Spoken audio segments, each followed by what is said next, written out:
The Dragon Ball franchise has been a staple of anime culture and, I would argue, pop culture since the 90s in the United States.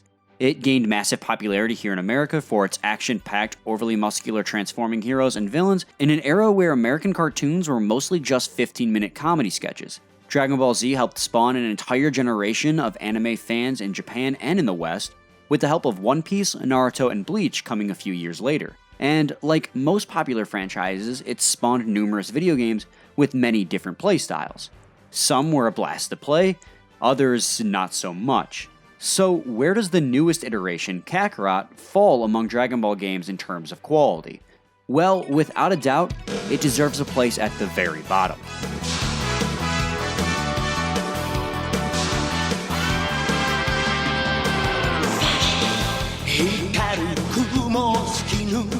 The music in Dragon Ball Z Kakarot definitely stands out, but not for the reason you would hope. Despite a soundtrack that consists of 52 different songs, it felt as if through my entire playthrough I heard the same 4 songs over and over, which is a massive shame because many of the songs are remixes from the anime and are not on their own bad. But when the same songs are playing time and time again, they wear very thin very fast. I actually muted my game several times because I could not stand to hear the same songs loop after 1 minute any longer. There are a few instances of great themes though. For instance, the Raditz battle theme, Battle at the Edge of the Galaxy, and Kid Boo's battle theme, Struggle to Defend the Universe, were exciting to listen to. The overall problem with the soundtrack is that these fantastic songs are far and few in between the very simplistic ones. 2018 gave us the best Dragon Ball fighting game of all time in Dragon Ball FighterZ, thanks to the fighting game developer ArcSys. Now, ArcSys is no slouch when it comes to the fighting game genre. They are responsible for other very successful fighting games like Guilty Gear, BlazBlue, and Under Night. And the passion put into this game was so obvious with how gorgeous it was, how every character's moves came straight from the show, and how it continually gets massive support and updates 2 years after its release. So how do you follow that up? Well, obviously with the most shallow combat system imaginable. Triangle to charge, square for key blasts, circle to punch. That's about it. That's your gameplay.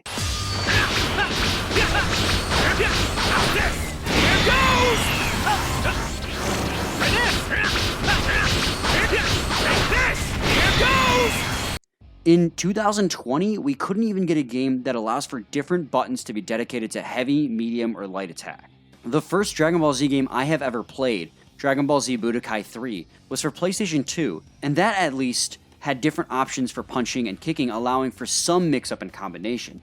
And that game came out in 2004, 16 years ago. And this is surprising, considering that CyberConnect 2, the developer, also made the Naruto Ultimate Ninja Storm series.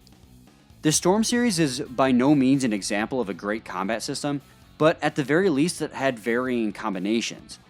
By combining the direction of the analog stick with the attack button, you could perform different combos, at least allowing for the illusion of variety. But that is nowhere to be seen in Kakarot. Getting into a flow during fights is near impossible too. Even low-level mob enemies will suddenly glow red, entering a near unstaggerable state to charge their own special move.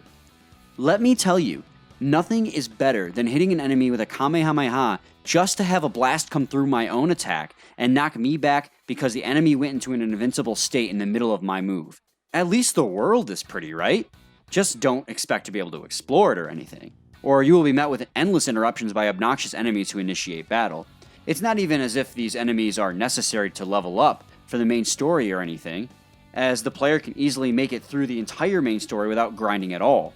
And even if you did need to level up, there are plenty of boring side quests that are either A, fight these robots, or B, fetch these items. The only incentive to do side quests at all is to attain D medals, which you can use to strengthen your character's specials.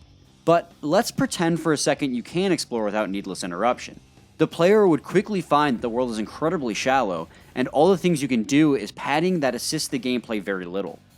The player can fly using Nimbus or drive a car, but doing so is pointless when flying is so much faster, which basically renders Bulma's role in the game completely useless. Her ability to create new vehicles is pointless, as flying is the most efficient form of travel. Collecting fruit, hunting, and fishing allows for creation of food and meals. Alright, hold up, time out. I just want to know who at CC2 thought this was a good idea. Honestly, they could have just given Goku a fishing rod. Like, I get he used to have a tail and it's a play on that, but they do know what this looks like, right? What in God's name made them think to do this? Sorry, I just had to bring that up. And these meals gives temporary stat boosts, but it never felt like it was a useful mechanic. The only time I ever did these things is when the game required me to, and the payoff for them is negligible, as the game is very easy the entire playthrough even without them. And what the hell was the point of the soul emblems? When being introduced to new characters, they would be added to the community board as soul emblems. Each character has their own set of unique stats across varying traits. In theory, they are supposed to increase stat boosts or experience earned when added to the various boards, but I can't say I ever noticed a difference in my gameplay or understood the various traits besides the Z Fighter boost. I would get a character, see what trait they had the highest stat in, and place them in whatever board I felt like and never think of it again. I never noticed an effect on my playthrough either. The gameplay in this game battle-wise is entirely too shallow and every battle plays out the same. While the open world aspect is beautiful, has very little to do in it, and what it does have feels like padding that carries very little weight.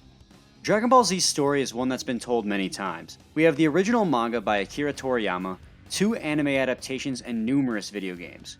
Some of those games retold the story like the Budokai series and Burst Limit, while others tried putting a spin on the story or attempted to tell one of its own. Kakarot wanted to be a straight retelling of that story, with its main selling point being its open world RPG element and stunning graphics. So far, I have bashed the hell out of the open world RPG part, and now I'm going to bash the hell out of the story too. Kakarot at its peak has some breathtaking visuals at key moments of the story, at least up until the end of the Frieza arc. It feels like the developers originally intended to make the game end at Frieza, as the quality of the cutscenes and storytelling really dips after his defeat. Those beautiful cutscenes become considerably more rare as the game goes on, and Kakarot would begin to change or straight up cut scenes from the original game. Remember when Vegeta straight up kicked Goldo's head off? Or when Gohan absolutely annihilated the Cell Juniors? What about Vegeta ripping off Android 19's arms? And who could forget Trunks cutting up Frieza into tiny bits? Well, it's gonna stay a memory. Kakarot completely censors those deaths to just being either blown away whole or knocked down onto the ground and being declared dead by some character. I understand the game is T for teen, and you cannot show the graphic violence the manga had, but certainly the game needn't be censored to the point of no blood at all. If it aired on TV, I don't know why it suddenly is too violent for the game. But those changes aren't even the worst of it. Kakarot, more so after the Frieza saga, cuts iconic content completely from the series. We never see Vegeta's final flash, or Trunks' transformation into Super Trunks, or even Trunks' battle to save his own future after Cell's defeat. And possibly the most egregious one of them all, they skipped the most iconic line in all of Dragon Ball. They skipped Vegeta's over 9000 scene. If your game offers nothing else but to be a retelling of a story that's been told countless times, how can you even think of not telling the story one-to-one? The story did have some beautiful moments, especially Recoome vs Goku and Vegito vs Super Buu, but the occasional pretty cutscene cannot make up for censored and cut story content, especially when the game offers no other modes than that story. Kakarot is a game that had tremendous potential. It could have brought to life the world of Dragon Ball in a way no other game ever has, while providing us with a beautiful retelling of its iconic story. But the game falls short in every category, which makes it feel like a cash grab game preying on the fans' love of the series. I would not recommend this game to any serious DBZ fan, not when there are so many other games that are more fun and better polished. Dragon Ball Z Kakarot receives a 2 out of 10. No amount of beautiful cutscenes can make up for how shallow this game is.